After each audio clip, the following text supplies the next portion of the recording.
नमो नमः मित्राणि, नमः संस्कृताय। हेमकांत एकेडमी की ओर से मैं आज आप लोगों के समक्ष उपस्थित हूँ सीटेट संस्कृत पाठ्यक्रम को लेकर के। आज की इस कक्षा में हम लोग सीटेट संस्कृत पाठ्यक्रम के ऊपर विस्तृत चर्चा करेंगे। तो आइए शुरू करते हैं आज की कक्षा। जैसे कि आप लोग अच्छे से जानते हैं कि शिक्षक पात्रता परीक्षा में पूरे 30 अंकों का 30 प्रश्न पूछा जाता है और हम अपने स्वेच्छानुसार भाषा का चयन करते हैं, भाषा 1 या भाषा 2 के रूप में। दोनों का पाठ्यक्रम एक ही होता है। इसमें हमें घबराने की कोई बात नहीं है कि हमने भाषा 1 चयन कर लिया तो भाषा 1 का पाठ्यक्रम कुछ अलग होगा और भाषा 2 का पाठ्यक्रम कुछ अलग होगा। नहीं, दोनों भाषाओं का पाठ्यक्रम एक ही होता है। तो आइए हम पाठ्यक्रम को समझते हैं। सीटेट संस्कृत का पाठ्यक्रम इस प्रकार है। यहाँ यह 2 भागों में बटा हुआ है। पहला भाग है अपठित अवबोधनम, अनसीन पैसेज। यहाँ से 15 अंकों का प्रश्न पूछा जाता है, 15 प्रश्न। और दूसरा भाग है शिक्षण शास्त्र, संस्कृत पेडागोजी। यहाँ से 15 अंकों का 15 प्रश्न पूछा जाता है। तो दोनों भागों से 15-15 मिला करके पूरे 30 प्रश्न 30 अंकों का पूछा जाता है। संस्कृत शिक्षण शास्त्र और अपठित अवबोधनम, इन दोनों भागों में हमें किन किन विषयों को पढ़ना है, आइए इसको समझते हैं। हमें अपठित अवबोधनम से ज़्यादा ध्यान संस्कृत शिक्षण शास्त्र पर देना है और संस्कृत शिक्षण शास्त्र के अंतर्गत निम्नलिखित टॉपिक को हमें पढ़ना है। आइए इनको समझते हैं।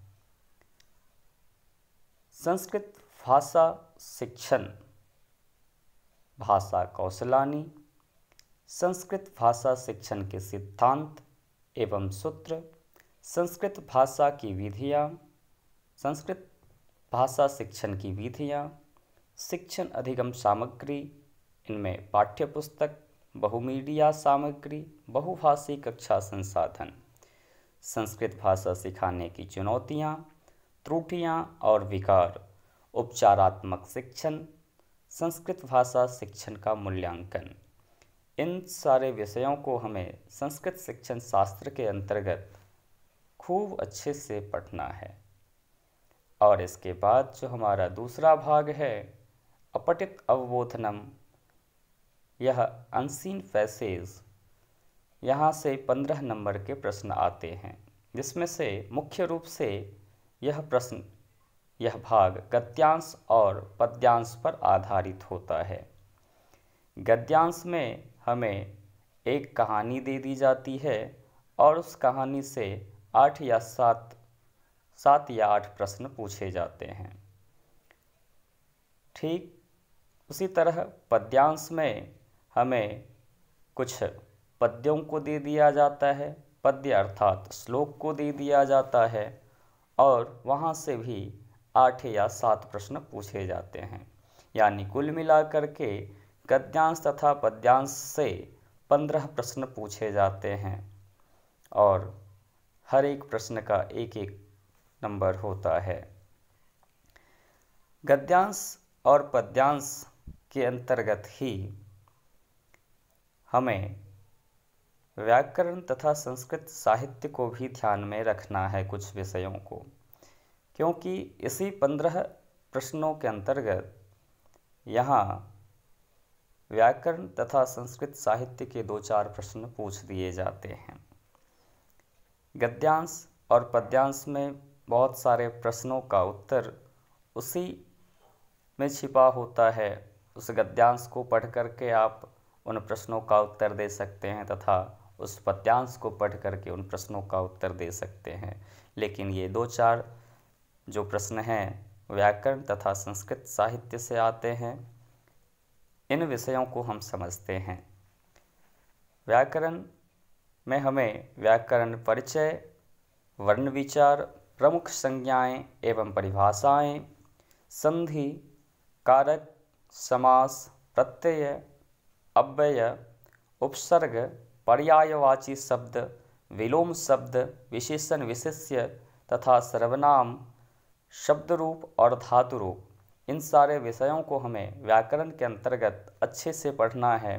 तथा संस्कृत साहित्य में हमें छंद ज्ञान तथा अलंकार का ज्ञान होना आवश्यक है, क्योंकि ये गद्यांश और पद्यांश में से कोई ऐसा शब्द उठा करके दे दिया जाता है आपके प्रश्न में, जिसमें से आपको पूछ दिया जाएगा कि इस प्रश्न में कौन सा संधि है या कौन सा कारक है या इस शब्द में कौन सा समास है इत्यादि। या संस्कृत साहित्य से अगर बात करें तो इन शब्द में कौन सा छंद का प्रयोग किया गया है या इस शब्द में कौन सा अलंकार है। इस तरह से 2 से 4 प्रश्न इस व्याकरण या संस्कृत साहित्य छंद अलंकार से गद्यांश और पद्यांश के इन 15 प्रश्नों में पूछे जाते हैं। आशा करता हूँ कि आप सीटेट संस्कृत पाठ्यक्रम को अच्छे से समझ लिए होंगे। मिलते हैं अगली कक्षा में, तब तक के लिए धन्यवाद।